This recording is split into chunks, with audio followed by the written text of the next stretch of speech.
হিন্দু ধর্মাবলম্বীদের সবচেয়ে ধর্মীয় উৎসব শারদীয় দুর্গাপূজাকে সামনে রেখে নাটোরে তৈরি হচ্ছে ধান দিয়ে প্রতিমা। এটি তৈরিতে নাটোরের বিশ্বজিৎ পালের সময় লেগেছে 1 মাসেরও বেশি। এর জন্য লেগেছে 50 কেজি ধান। এমন ব্যতিক্রমী উদ্যোগ এবারই প্রথম। বিস্তারিত প্রতিনিধি আবু সাইদের পাঠানো তথ্য চিত্রে ডেস্ক রিপোর্ট। দেখে মনে হয় এ যেন স্বর্ণে মোড়ানো দুর্গা মূর্তি। থানে সাজানো এই দুর্গার পূজা হবে নাটোর শহরের লালবাজার কদমতলার রবি সুতম সংঘের মণ্ডপে। কাঠ, বাঁশ, পাট ও বিচুলি দিয়ে তৈরি হয়েছে দুর্গা দেবীর কাঠামো। মাটি দিয়ে আনা হয়েছে প্রতিমার আকৃতি। মাটি নরম থাকতেই তার উপর বসানো হয়েছে ধান। দুর্গতি নাশিনীর অলঙ্কারও তৈরি ধান দিয়েই।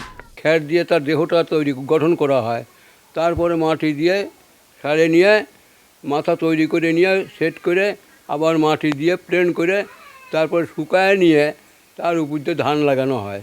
ধান লাগায় নিয়ে সেটাকে রং করা হয়। 50 কেজি ধান দিয়ে এখানে একটা প্রতিমা তৈরি করেছে, যার জন্য আমি দেখছি যে বিভিন্ন এলাকা থেকে, বিভিন্ন আমাদের নাটোর জেলার বাইরে থেকে অনেকে এটা শুনে খবরে দেখে হচ্ছে যে সামাজিক যোগাযোগ মাধ্যমে দেখে অনেক লোক এখানে ভিড় করেছে, যেটা বলার নয়। আমি নিজেও দেখে মুগ্ধ হলাম। এত পরিশ্রমের পরে যে এই মানুষের প্রশংসা অন্যরকম মনে ভালো লাগতেছে সবারই। সামনের দিনে যদি আরও নতুনত্ব করার চিন্তা ভাবনা আছে, যদি এরকম সবাই এগিয়ে আসে আর এটার রেজাল্ট যদি ভালো দর্শনার্থী যদি ভালো বলে, তাহলে বুঝবো যে না, আমি কাজের কিছুটা অগ্রসর হয়েছি।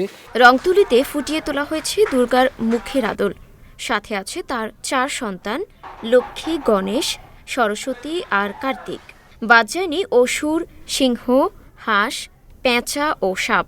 শিল্পীর নিপুণ হাতের কারুকার্যে প্রতিমাটি কাটছে সবার নজর। দুর্গা দেবীর আরেক নাম অন্নপূর্ণা। এই কনসেপ্ট থেকে তারা ধান দিয়ে পুরো দেবীটাকে, পুরো এই প্রতিমাটাকে যে ধান দিয়ে নির্মাণ করেছে, এটা আসলে অভাবনীয়, একটা অভূতপূর্ব একটি ঘটনা।